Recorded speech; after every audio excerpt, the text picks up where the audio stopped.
بسم اللہ الرحمن الرحیم۔ جناب آج آپ کے ساتھ ڈسکس یہ کرنا ہے کہ کیا نواز شریف صاحب واپس آ رہے ہیں۔ بہت ہی اہم حقائق سامنے آئے ہیں۔ دوسری بات آپ سے یہ ڈسکس کرنی ہے کہ جناب شہزاد اکبر صاحب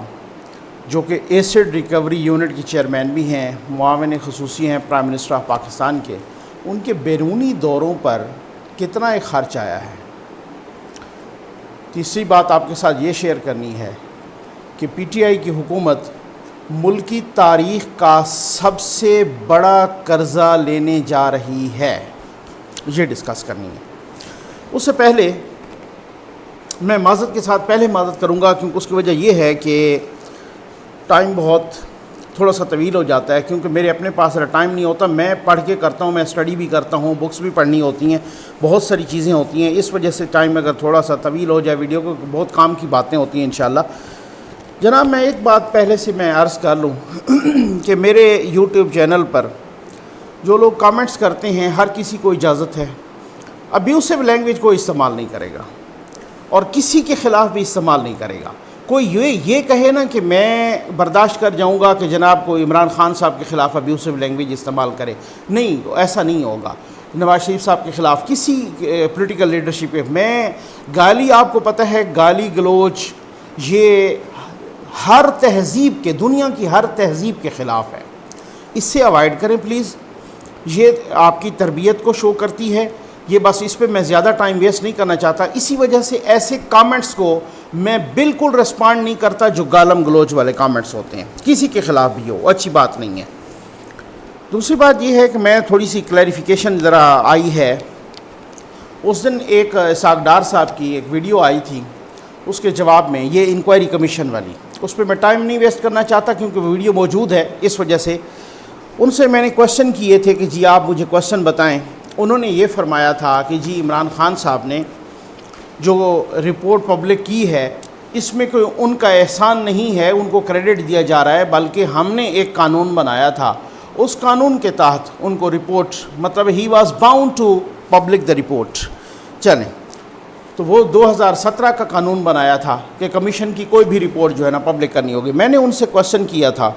کہ جناب آپ مجھے یہ بتائیں کہ پھر آپ نے ماڈل ٹاؤن کی رپورٹ پبلک کیوں نہیں کی، آپ نے فلاں رپورٹ کیوں نہیں پبلک کی۔ انہوں نے اس سے پہلے مجھے بیرسٹر ظفر اللہ صاحب نے بھی ریسپانڈ کیا، بہت اچھے سے مجھے انہوں نے جواب دیا۔ انہوں نے کہا نقوی صاحب امید ہے آپ کو تسلی ہو گئی ہوگی، آپ کی تشفی ہو گئی ہوگی۔ اس کے بعد مجھے اسحاق ڈار صاحب نے بھی ریسپانڈ کیا۔ اسحاق ڈار صاحب نے باقاعدہ مجھے کال کی اور انہوں نے مجھے پورا ایکسپلین کیا کہ انہوں نے کہا کہ نقوی صاحب اس کا یہ ہے کہ پہلے جو کمیشن پاناما کا بنانے جا رہے تھے تو چیف جسٹس آف پاکستان کی طرف سے کہ جناب یہ جو 1956 کا ایکٹ ہے کمیشن پاکستان کا، یہ جو ہے نا ٹوتھ لیس ہے، اس کے ذریعے کمیشن بنے گا تو وہ ٹوتھ لیس کمیشن ہوگا۔ تو آپ اس وجہ سے ہم نے 2016 سے سٹارٹ کیا پروسیس اور 2017 مارچ میں کمپلیٹ ہوا وہ، اور اس میں اس کی 15 چھک نمبر 15 اس دن ڈسکس بھی ہوئی تھی۔ انہوں نے پھر ساتھ یہ بتایا کہ جی میں آپ کو یہ بتاتا جاؤں کہ جو یہ ماڈل ٹاؤن والی رپورٹ وہ چونکہ پنجاب حکومت کے اس کے ڈومین میں آتی ہے اور وہ کمیشن کی ریکویسٹ بھی پنجاب حکومت نے کی تھی، وہ جو بنا تھا وہ کمیشن بنا تھا پنجاب حکومت کی طرف سے، اور پنجاب حکومت یعنی کہ یہ جو تھا نا Punjab tribunal of inquiry ordinance 1969 اس کے تحت، تو اس کے تحت وہ باؤنڈ نہیں تھے وہ اس کو پبلک کرنے میں، کیونکہ وہ سمجھ رہے تھے کہ سینسٹیو ایشو ہے۔ اور جناب اس کے بعد جب لاہور ہائی کورٹ نے کہا تو پھر انہوں نے فوری طور پہ اس کو پبلک کر دیا۔ اچھا، اس بات سے دونوں نے یعنی بیرسٹر ظفر اللہ صاحب نے بھی اور اسحاق ڈار صاحب نے مجھ سے اتفاق کیا کہ آپ کے اس اصولی موقف سے اتفاق ہے ہمیں کہ اصولی طور پہ اخلاقی طور پہ تمام کمیشنز کو جو ہے نا جتنی بھی رپورٹس آئیں تو ان کو وہ جاری کر دینا چاہیے، ریلیز کر دینا چاہیے، پبلک کر دینا چاہیے۔ اور انہوں نے ساتھ یہ بھی بتایا کہ جو پچھلے ہیں وہ اس وجہ سے ان پہ لاگو نہیں ہوتا کہ 2017 سے آنورڈ جو کمیشن بنیں گے یعنی مارچ 2017 سے ان پر یہ قانون لاگو ہوگا۔ وہ اس پہ زیادہ بات لمبی نہ ہو، لیکن ایک بات کو میں کلیئر کرتا جاؤں، آپ یقین جانیے میں نے کرٹیسزم کیا تھا، میں نے کویشچن پوچھے تھے،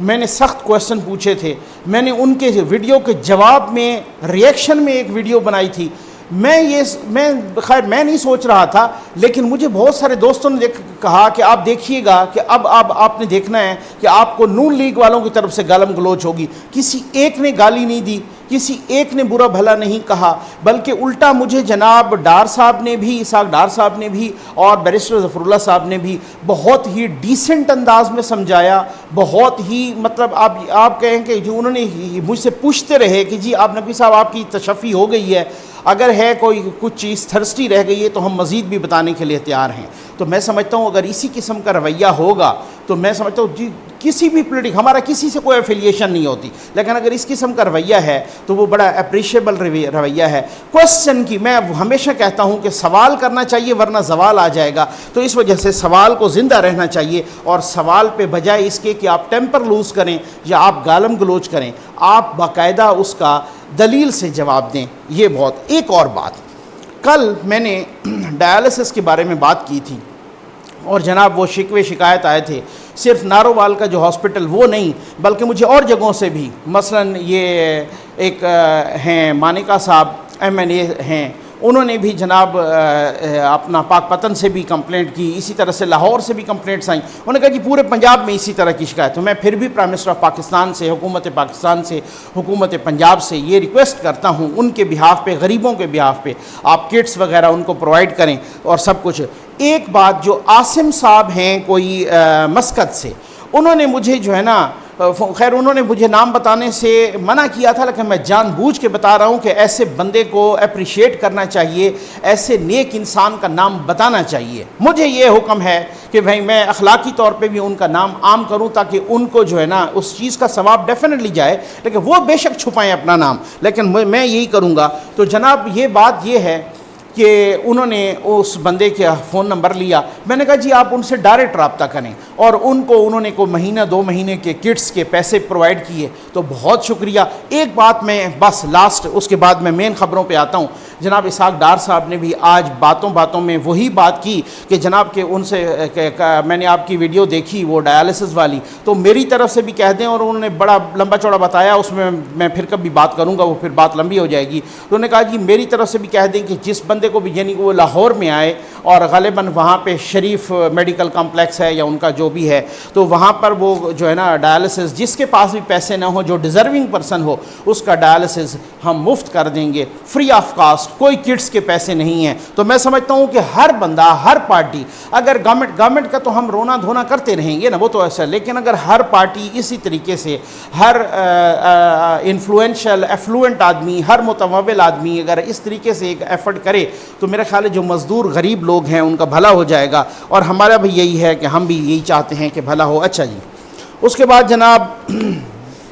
آ جائیں جناب شہزاد اکبر صاحب کے خرچوں پر. اب حالت یہ ہے نا، اب میں کیا کہوں. ایک طرف یہ حالت ہے کہ غریب کے پاس مہینے کا 20,000 روپیہ نہیں ہوتا یا 25,000 روپیہ نہیں ہوتا کہ وہ ڈائلسس کرائے، ادروائز اس کے گردے فیل ہو جائیں گے اور وہ خود یا اس کا رشتہ دار یا اس کی کوئی مسز، والدہ، کوئی بھی ہو تو وہ جان سے جائیں گے. دوسری طرف ہماری حالت یہ ہے، یہ میں دسمبر 2019 کی بات کر رہا ہوں، کیونکہ اس کے بعد تو آئی تھنک یہ قومی اسمبلی میں ایک کویشچن ہوا تھا، مریم اورنگزیب صاحبہ نے پوچھا تھا اور کہ جناب یہ بتائیں کہ شہزاد اکبر صاحب کے یا ایسڈ ریکوری یونٹ کے بیرونی دوروں پر کتنا خرچہ آیا ہے. بلکہ ان کا بیسیکلی کویشچن یہ تھا کہ ان کی کامیابیوں کے بارے میں ذرا بتائیں. ٹھیک ہے، اچھا کامیابیوں کا تذکرہ تو نہیں ہوا، لیکن وہاں یہ بتایا گیا کہ جناب جو 11 بیرونی دورے ہوئے ہیں، یعنی یہ میں آپ کو بتاتا ہوں، یہ بھی آپ سن لیجئے. یہ بنا تھا ایسڈ ریکوری یونٹ ستمبر 2018 میں، اور دسمبر 2019 میں یہ کویشچن ہو رہا ہے. تو تقریباً 1 سال 3 مہینے بعد یہ کویشچن ہو رہا ہے اور یہ پوچھا جا رہا ہے. اور مریم اورنگزیب صاحبہ نے پوچھا جو MNA ہیں نون لیگ کی. اچھا، انہوں نے پوچھا کہ جی ان کی کامیابیوں کے بارے میں بتائیں. تو انہوں نے کہا کہ جناب 11 بیرونی دورے ہوئے ہیں. کامیابیاں تو کوئی نہیں گنوائیں، لیکن انہوں نے کہا کہ جی 11 بیرونی دورے ہوئے ہیں اور اس پر تقریباً 40 لاکھ کا خرچہ آیا ہے. ٹھیک ہے، شہزاد اکبر صاحب یا ان کی ٹیم کے جو یونٹ کے بندے باقی گئے ہوں گے تو وغیرہ وغیرہ. اچھا، انہوں نے پھر دوروں کی تفصیل بھی بتائی ہے، وہ اس میں نہیں جانا چاہتا. ٹھیک ہے. اچھا ستمبر 2018 سے دسمبر 2019 تک 2,35,00,000 روپے اس یونٹ پر خرچ آئے ہیں، جس میں ملازمین کی تنخواہیں بھی شامل ہیں، لیکن اس میں جناب شہزاد اکبر صاحب کی تنخواہ شامل نہیں ہے، انہوں نے خود پریس کانفرنس کر کے بتا دیا تھا، ٹھیک ہے نا اس میں۔ اچھا پھر یہ پوچھا گیا کہ پیسے واپس کتنے آئے، یعنی یہ تو لگ گئے نا، اب تو آپ یوں سمجھ لیں کہ تقریباً 3 کروڑ کے لگ بھگ تو لگ گیا، اس میں شہزاد اکبر صاحب کی تنخواہ بھی شامل نہیں ہے تو واپس۔ خیر اس میں ایک بات بتاتا جاؤں، میں تو خیر مجھے حسن ظن ہے، میں سمجھتا ہوں کہ ٹھیک بتایا ہوگا گورنمنٹ نے، لیکن ایک خدشہ ہے، اور اس خدشے کی بنیاد ایک دلیل ہے، اور وہ دلیل یہ ہے کہ جناب بتایا گیا تھا کہ یہ جو G D P growth rate ہے یہ 3.3 ہے۔ اچھا ہم تو چلیں اس وجہ سے نا کہ پچھلی گورنمنٹ نے چھوڑا تھا غالباً 5.8 پر، اور یہ 3.3 بتا رہے تھے، گری تو ہے چلیں ٹھیک ہے کچھ، لیکن ایکچولی وہ جب نکلی تو وہ 1.9 نکلی، ٹھیک ہے نا۔ اب تو خیر اور بھی وہ جو اکنامک گروتھ ہے وہ نیگیٹو میں چلی گئی ہے، لیکن خیر اب اگر گورنمنٹ اس میں غلط بیانی کر سکتی ہے تو اللہ کرے ان خرچوں میں بھی غلط بیانی نہ کی ہو، میرا حسن ظن ہے انہوں نے ٹھیک بتایا ہوگا، لیکن اب تک 3 کروڑ روپے شہزاد اکبر صاحب کی تنخواہ کے علاوہ لگ چکے ہیں، وصولی کتنی ہوئی؟ 1 ٹکا بھی نہیں ہوا۔ اب آپ اندازہ کریں کہ ہمیں ایسے، اور پوچھا گیا کہ یہ وصول، انہوں نے کہا جی ایف آئی اے سے پوچھیں، نیب سے پوچھیں، اسٹیٹ بینک آف پاکستان سے پوچھیں، ایف بی آر سے پوچھیں، ریکوریاں وہ کرتی ہوتی ہے وغیرہ وغیرہ، یہ والی بات اس طرح سے کر کے تو گول مول کر دیا گیا، اور کوئی پتہ نہیں ہے کہ کتنی ریکوری ہوئی۔ ریکوری 40 روپے بھی کوئی نہیں ہوئی، الٹا یہ کبھی میں پھر ڈسکس کروں گا کہ نیب کو جناب باہر جرمانے ہو رہے ہیں۔ مشرف صاحب نے ماشاءاللہ بڑا کارنامہ کیا نا، انہوں نے بڑی اور مشرف صاحب نے بھی اور بعد میں بھی، اور تو بڑی جو فرم وہاں پہ اپنا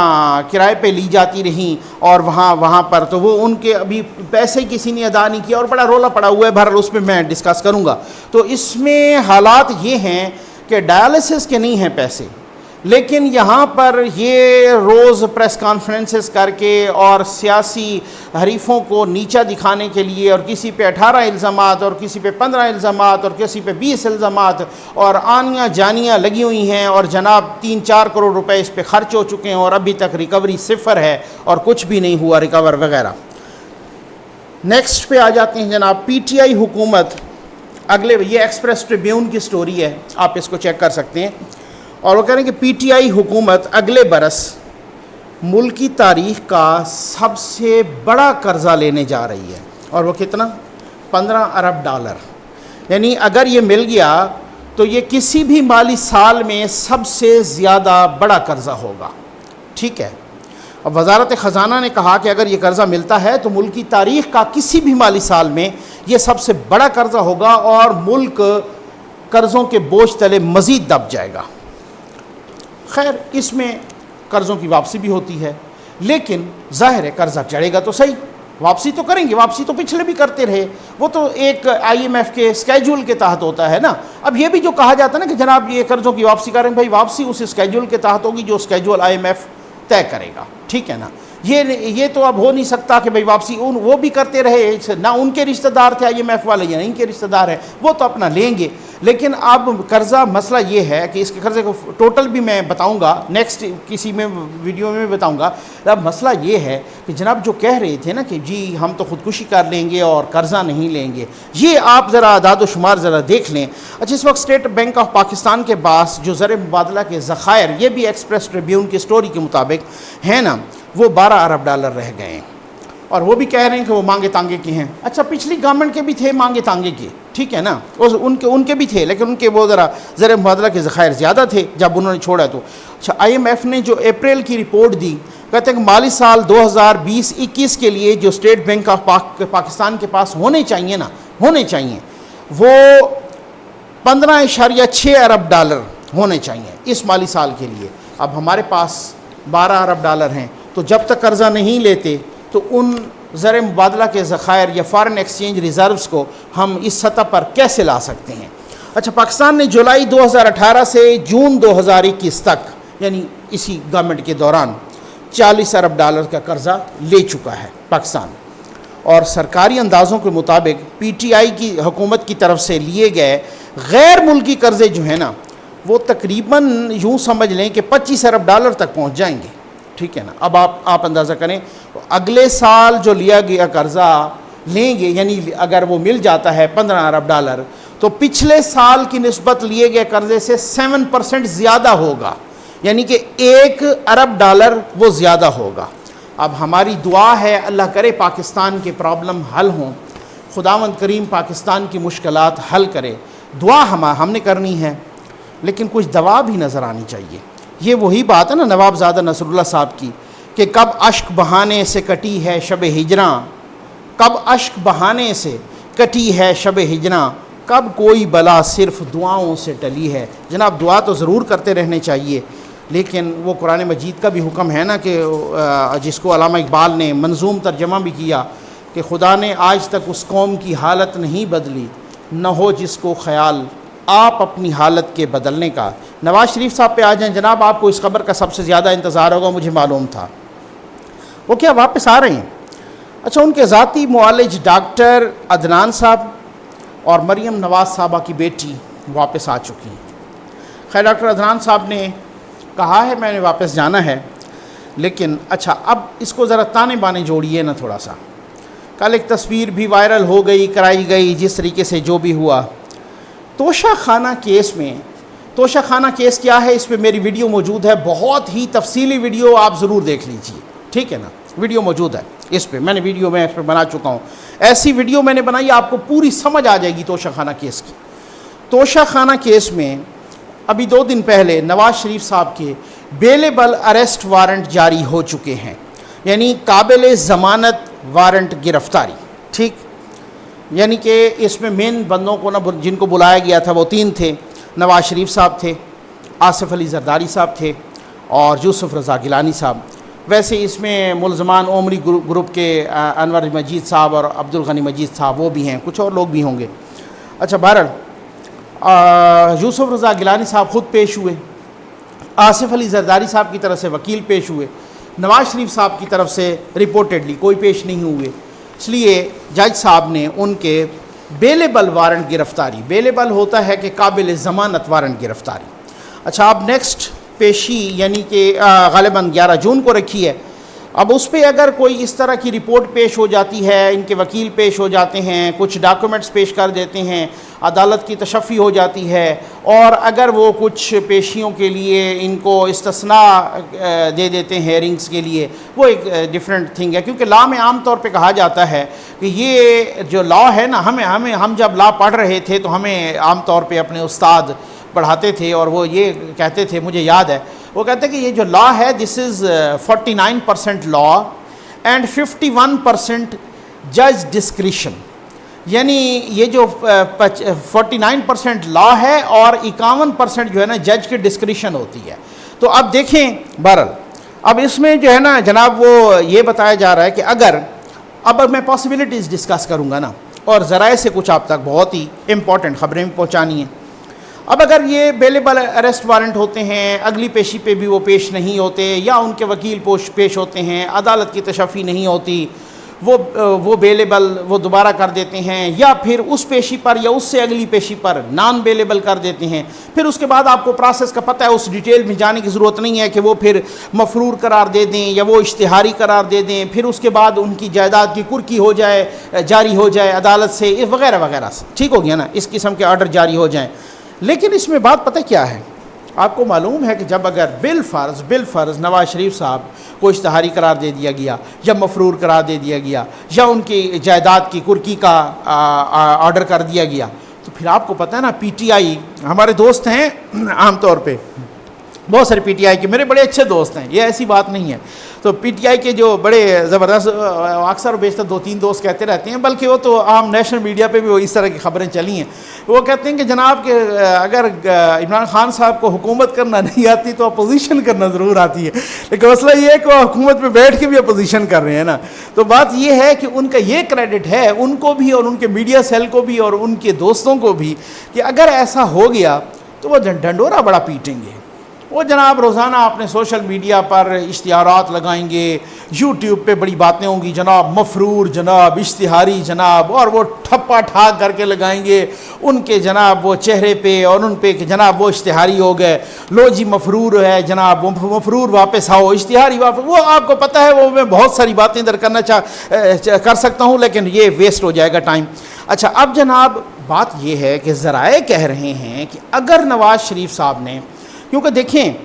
اس کیس میں پھر سزا تو نہیں ہوگی کیونکہ پھر آپ کو پتہ ہے کہ ایبسینشیا میں عام طور پہ نہیں ہوتی، خیر پہلے ایک دفعہ ایسا ہو چکا ہے لیکن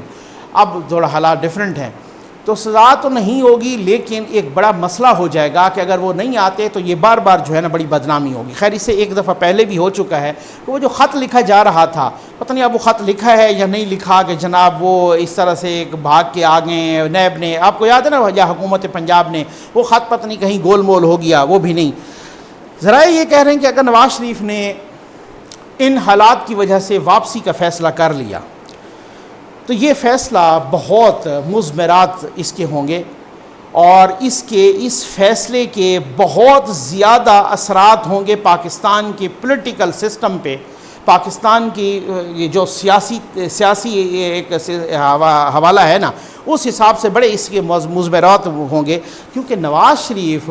کوئی دوبارہ جیل جانے کے لیے نہیں آئیں گے۔ اب آپ سمجھ گئے ہوں گے، وہ کہہ رہے ہیں کہ یا تو ڈیل ہو جائے گی، تو ظاہر ہے جب ڈیل ہوگی تو پھر پریزیڈنٹ گورنمنٹ کا کیا سٹیٹس ہوگا۔ دوسری بات جو مجھے اندر کے ذرائع سے پتہ چلی ہے، بہت قریبی ذرائع سے، مطلب یہ آپ وہ کہہ رہے ہیں کہ اگر نواز شریف نے یہ مجبور ہوئے اور اس طریقے سے اشتہاری اور مفرور اور یہ ساری چیزیں ہوئیں اور جناب اشتہار دیے گئے تو پھر اس کے بعد جو وہ ان ہاؤس چینج پہ نہیں مان رہے نا وہ ان ہاؤس چینج پہ مان جائیں گے۔ کیسے؟ وہ تو اب یہ کہہ رہے ہیں کہ نہیں جناب نئے الیکشن کراؤ، اور جب آپ کسی بندے کو اتنا مجبور کریں کہ نہیں جناب وہ آئے تو اسی طرح سے پکڑ کے جیل میں ڈال دو اور اسی طرح سے پھر مصیبت بن جائے ان پر، تو اس وقت وہ سوچ رہے ہیں کہ اگر ایسی کوئی صورتحال ہوئی اور ڈھیل شیل وغیرہ یہ بھی کچھ نہ ہوا تو پھر میں ذرا گو اہیڈ دے دوں گا کہ جو میں کہہ رہا ہوں کہ نئے الیکشن ہونے چاہیے۔ تو پھر آپ کو میں یہ بتاؤں کہ کرونا کی وبا کے تناظر میں نئے الیکشن تو فی الحال مشکل ہوں گے لیکن ان ہاؤس چینج کو اتنی مشکل نہیں ہوگی، چاہے وہ پنجاب میں ہو چاہے وہ یہاں ہو۔ یہاں اگر ہوئی تو شہباز شریف صاحب ہاٹ فیورٹ ہیں جناب، اور اگر وہاں ہوئی تو پرویز الہی صاحب ہاٹ فیورٹ ہیں۔ کن کی ہیں میں یہ نہیں بتاؤں گا، ٹھیک ہو گیا نا، آپ کو اچھی طرح سے معلوم ہے۔ اچھا بہرحال اب بات یہ ہے کہ پھر وہ پرویز الہی صاحب بھی ایکسیپٹیبل ہے ہر کسی کے لیے